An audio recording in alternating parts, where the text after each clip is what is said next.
l'Académie russe des sciences. C'est là que sont les bureaux de Ludmila. Fondé en 1962, l'Institut est resté un des centres de recherche les plus à la pointe dans son domaine, jusqu'à l'effondrement de l'Union soviétique. Ensuite, les autorités russes ont diminué de façon drastique les subsides versés aux vulcanologues du Kamchatka. Mais depuis 2 ans, la situation s'améliore. L'Institut reçoit un budget de 2 millions de dollars par an. Cette somme autorise un développement modeste mais constant de la recherche.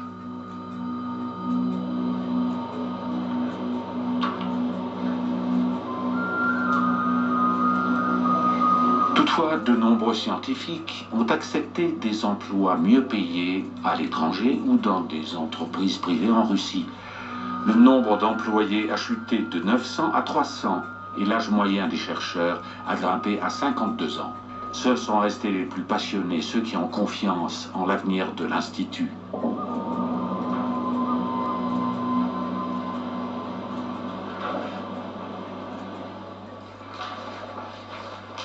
Ludmila fait partie de ces passionnés depuis 10 ans.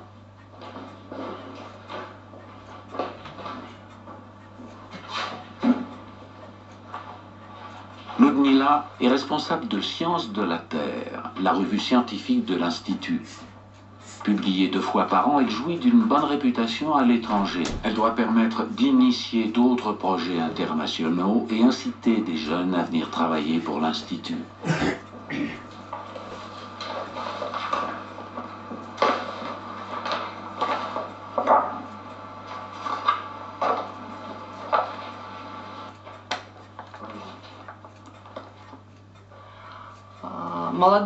Sans jeunes, pas de relève. Personne à qui transmettre nos connaissances. Nous avons besoin de jeunes collaborateurs, de gens porteurs d'idées nouvelles. Nous publions dans notre revue des contributions émanant d'étudiants. Nous avons une rubrique spécialement consacrée à leurs travaux. J'espère que cette publication nous permettra d'attirer les jeunes.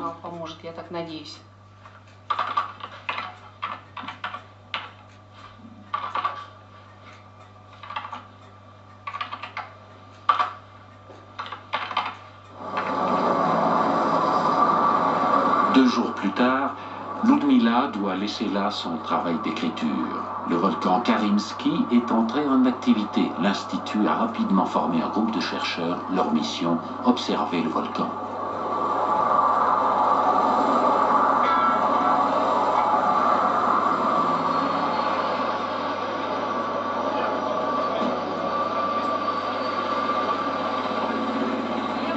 Ludmila doit rentrer le lendemain.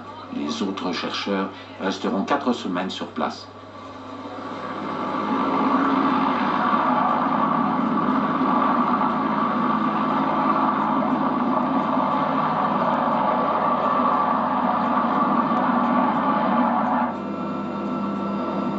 Trois étudiants font partie de l'expédition.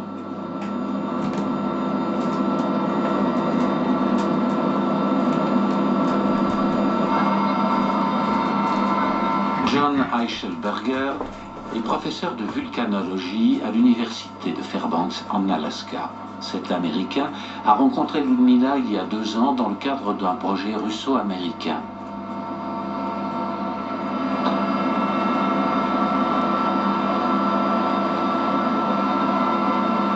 Sergei Ushakov est le responsable de l'expédition.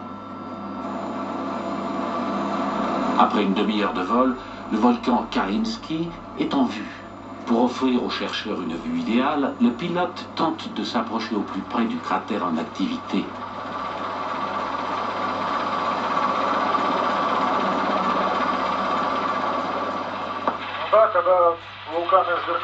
Quand un volcan entre en éruption, il peut expulser à tout moment des bombes volcaniques. Il envoie des cailloux avec une force considérable, ainsi que des volées de cendres. Pour les moteurs et les pales des rotors, c'est redoutable.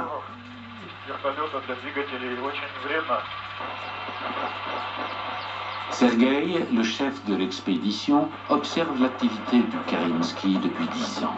Cela faisait longtemps qu'il attendait cette éruption. On voit très bien la colonne de fumée qui sort du cratère. Le volcan est en pleine activité.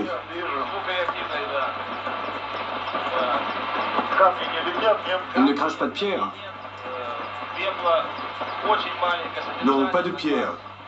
Pas de gaz non plus. Ce ne sont que des cendres. Des cendres très fines, peu denses, de couleur grise.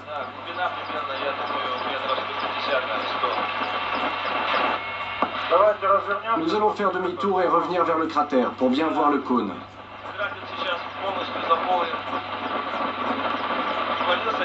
Les nuages de cendres sont dangereux pour l'hélicoptère.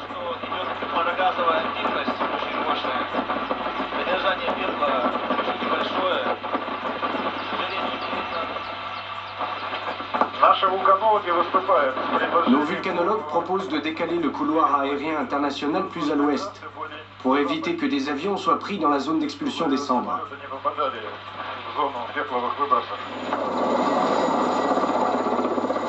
Pour les scientifiques, le volcan ne devrait pas tarder à cracher de la lave. Ils décident de planter leur tente sur l'autre rive du lac Karinsky.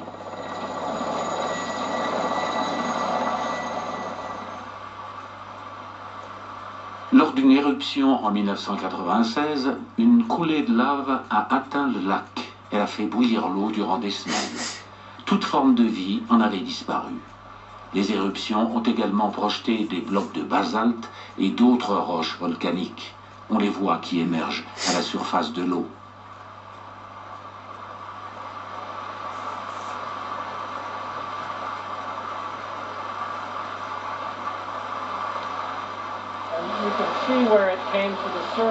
On voit bien à la surface cette ligne qui part d'ici jusqu'au volcan. Vous voyez, là, au milieu, juste devant les roches noircies, on remarque un site plus sombre. C'est là que le basalte a surgi.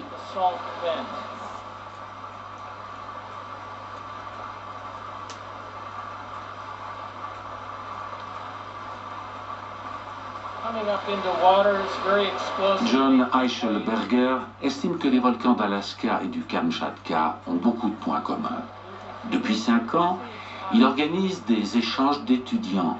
C'est ainsi que Lisa et Oksana sont déjà partis en mission en Alaska. Depuis 2 ans, Ludmila est également impliquée dans le projet d'échange d'étudiants.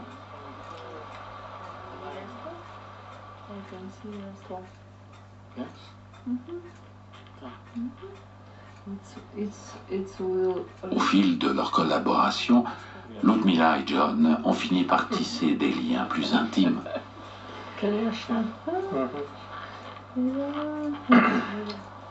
Cannot. Oh, no, I can. I can change film speed. How can you do film speed here? Yeah.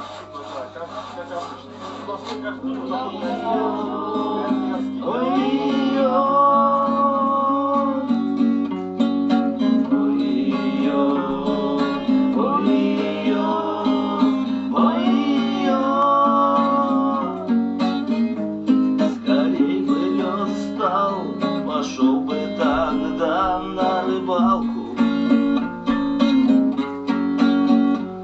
Чего бы поймал, соседям раздал, не жалко.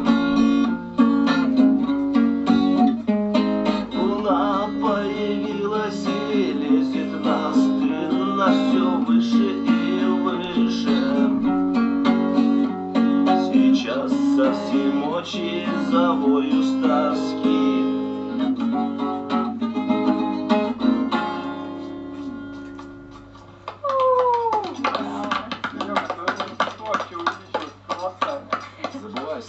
It's important that American students understand that Il est important que les étudiants américains comprennent que la Russie est notre voisin elderly people and et que ses habitants sont des gens aimables. understand that Et les Americans. étudiants russes doivent comprendre qu'il en va de même aux États-Unis. I brought students back and forth. J'ai accompagné des étudiants dans les 2 pays. A C'était une wonderful- expérience merveilleuse. And my dream of J'ai reaching toujours rêvé de réunir le Nord. And then suddenly, I myself C'est moi reconnected. qui ai entamé cette réunification du Nord Fell in love with Luda. en tombant amoureux de Luda.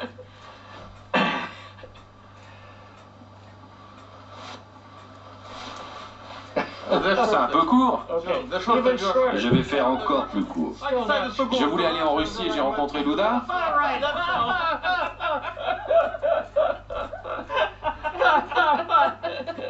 We'll keep it. On réduit tout jusqu'à ne garder que le plus important. J'ai rencontré Luda.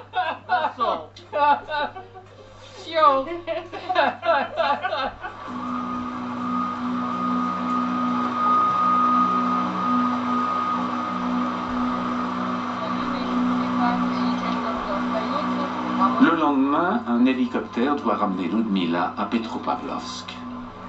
Elle devra patienter avant de rédiger un article sur une éruption du Karinsky. Comment Ludmila envisage-t-elle son avenir avec John? Je pense que c'est à lui de venir s'installer ici, au Kamtchatka,